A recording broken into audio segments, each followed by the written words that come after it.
We had hoped that what we do would be done well. We've actually gotten some notice from Glimsher, which is the owner of the mall. They really like our concept and potentially may have some things to go further there. We've marketed through Twitter, Instagram, Facebook, and our website. We've done some radio spots and been, placed some radio spots. Currently looking in to do some targeted television ads on specific programming. So I'll let Mike talk about this here, some of the pictures. Well, as you can see, this is the front of our store. As Laurie said earlier, we took our time to try to come up with a design and an appeal that would go just not only locally but regionally and throughout the nation. So we're kind of looking, at the next steps of how to grow to that point. Here's Laurie out in front. We offer a variety of different opportunities for kids, young families. We have a additional party room within the store located. So we have characters that will come and stand outside and try to draw those kids in, parents in. Here you can see we've decorated for Christmas. A young couple, that was actually our first customer. It was like a $46 sale too. Yeah. We were really happy. So that's always good on the first go around, right? So that's kind of the age category that we're seeing, and it's kind of backed up by some of the data that Laurie discussed earlier. The store, the concept of the store, this store was, in particular, was a small, kind of an awkward space within the mall, and it had not been rented for 4, 5, 6 years due to the layout of the store. Worked pretty good for us. We tried to find a space that was not too big, too overwhelming, and even though you may have a lot of product, it looked like it was sparse. We visited several candy stores throughout the last year, and it seemed that was a pattern. Most of the stores were very big, they had a lot of product, but it didn't look like they had the amount of product. So we went the concept a little bit smaller, narrow store, so it looks like we have a lot of inventory and it's full at all times. Again, here's some of the chocolates that we offer. We offer individual pieces as well as box chocolates as well. The great thing about this is some of us that are my age or older remember going into any department store that you might go to, and they always had a candy counter where you could get 1 or 2 of this and 2 or 3 of that. And so that's what we've brought back, so that you can get all the favorites that you want. Just kind of on a side note too, our original thought process when we started this was much different than what we ended up with. Through many conversations with the owners of Sarah's Chocolates, we went this direction based on obviously their experience of the last 40, 50, 60 years of being in the business. So our original plan was modified pretty quickly after having those conversations with him.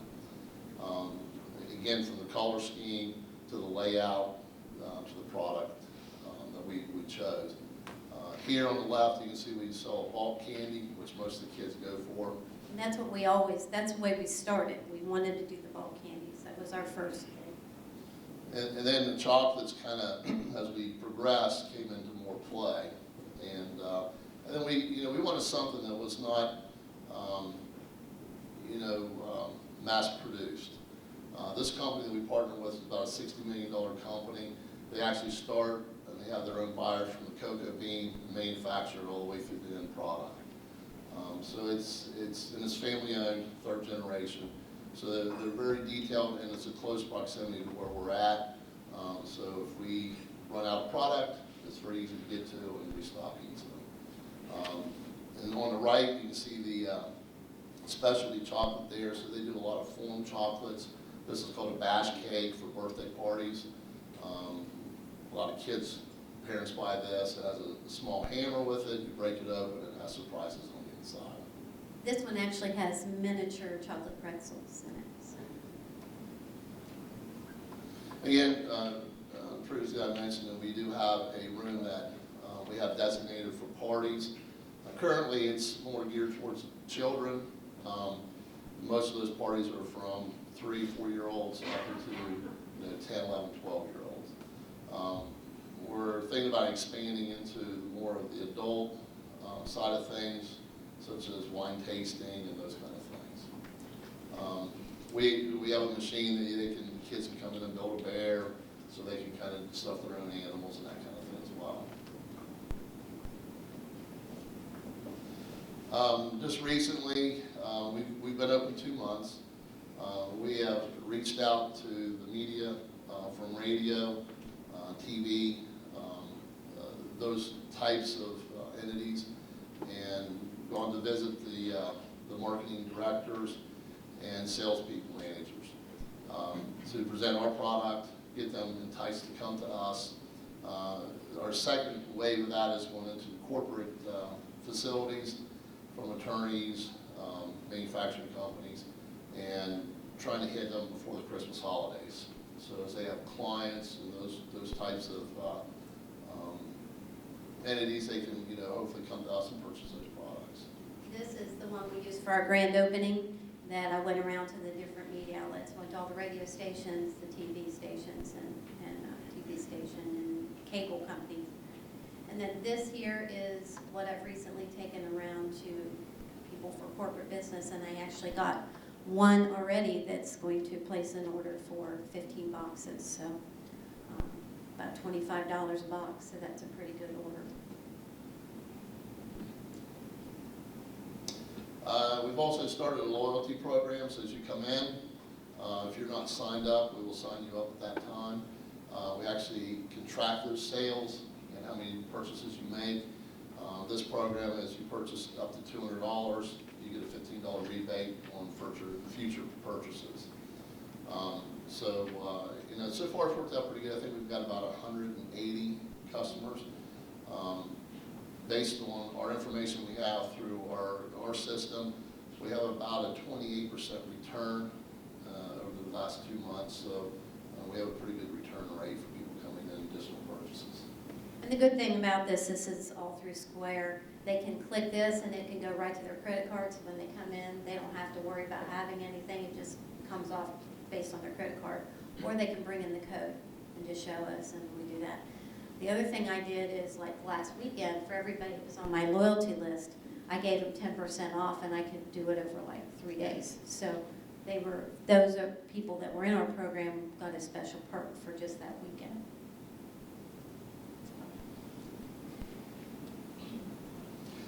So, we're trying to look for better ways to utilize our social media, how to increase those followers and participate and increasing our sales. And the idea is how we can hit that category of age group. It seems like that mid-20s to late 30s is kind of where most of our return customers are, and being able to hit that market, and most of those, they're starting families at that age too, so being able to hit that age bracket, return customers on a weekly basis.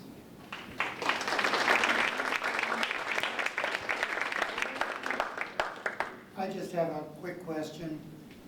Since you're semi-partnered with Sarris's Candy, which I happen to love, and they also have an ice cream parlor there, is there any possibility that you're going to add that on later, or is it something that presents a lot of challenge with marketing in this area?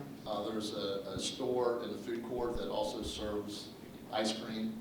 So our lease limits us to that category is kind of already taken. If they would move out or discontinue the use of that ice cream, then we could possibly do that. And we have the room to expand into that area as well. Other stores that we may do in the future would be an opportunity to incorporate that in our lease. I know that you mentioned that you liked that it was a little smaller, so that way it could seem like there are more candies available. I was just wondering if you faced any obstacles with crowding in your store, especially in that middle aisle, or has there been any kind of maneuverability challenges for your customers when they're trying to purchase candy? One thing, it was a challenge that was actually a good challenge, is that when we started with Sarah's, we were kind of modified in what we were going to do with them. They came in a big way, basically, because, like I said, we're their most southern store. And they really wanted a presence in this market. So they ended up, and us, you know, we were going to them, they ended up coming to us and really wanting to do a lot more. Just like for holiday, let's get back to the pictures. You'll see here, we had gaps. We had gaps between our hutches here. Well, they filled them with these what they call these power wings. They're like here, and they're filled. Sorry, keep pulling away. They're filled with chocolates. So they filled all of the gaps with chocolates. So they came in and really kind of changed up the way we're doing anything. It's very welcome to us, but yeah, they made things a lot fuller than we had planned, but they're definitely being a great partner for us. And it's an amazing following, just like you said. People, when they hear the name Sarah's, they're just like, they can't believe they're here. So that was really good for us. It is a little tight, there's no doubt. We have 2 registers to accommodate lines on both sides of the candy case. So, you know, we're trying to address that. Of course, this is our first holiday season coming up, so I'm sure as we get through this, we'll modify as we go. That could be a challenge. Yeah, it will be a learning curve. Just like we said, we added a register, and we can get people out pretty quickly. We have 2 scales. We can weigh the bulk candy.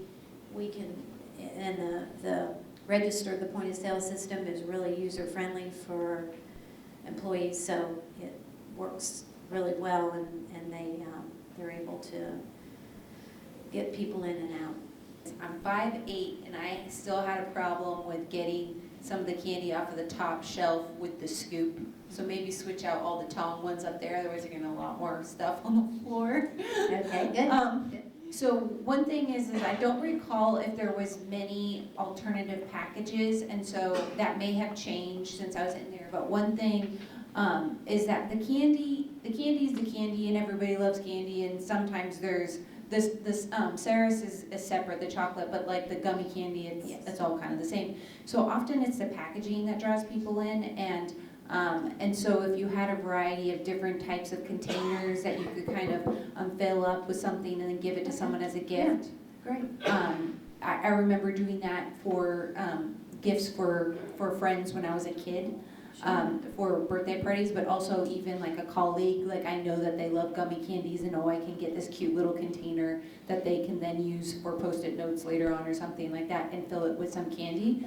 That packaging variety would be really great, even if it's like multicolored, different colored Chinese takeout containers, you know. Yeah, sure. Another thing is, as a parent of a toddler who frequents that play area in the winter, is one thing you could do to draw people in, especially with kids, is to have some sort of like big gumball machine-esque type thing. And I say gumball machine type-esque is because as a kid as someone with a toddler, I don't want her to have a gumball. But if there was some sort of like machine that you could get, that like one of those crane scoops or whatever, and she could scoop up some candy, and then if she behaves well, then I'll reward her with that. That's a really great way to like draw someone to your store, and then the parent then can't resist getting some stuff for themselves. And so if, you know, I don't know how much those things cost, but that's something that I would really encourage, and try to steer away from the big gumball things that kind of twirl down for the reason I just said. But that would be, I think, would be really helpful, especially in the winter. You're going to get a lot of people there. I mean, January, February, March, there's tons of families because their kids are stir crazy at that play area because of the weather. Lori, you mentioned that you're interested in additional opportunities for social media. Are you using the business options for social media, or are you just promoting them on your own? In other words, are you doing some sponsored posts and that sort of thing? No, we haven't got into that. You're No. talking about banners or? No, I'm actually sponsored posts, and they do, you know, you can do the same thing on Twitter. We can talk, I mean, that Sure. would be a huge opportunity for you. Okay. And I wonder if you could even do some packaging for specific high schools and then promote it to those schools.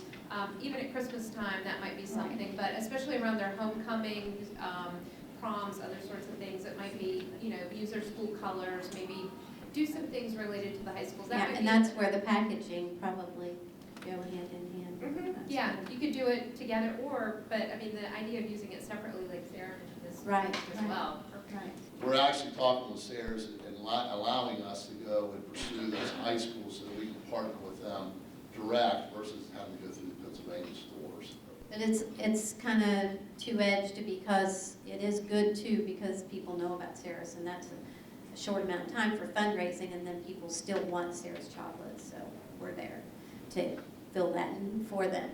You wanted to attract a younger demographic, and I think that your labeling as far as Case's Candy and your store is very inviting for a younger demographic. I was just wondering if you guys had like a labeling machine or anything that could kind of create a consistent, exciting label for all of the candies, because I did notice that the print was just kind of on white paper and with maybe a black font, and then there was one with red, so maybe kind of creating a consistent label with your, I believe it's pink and white stripes.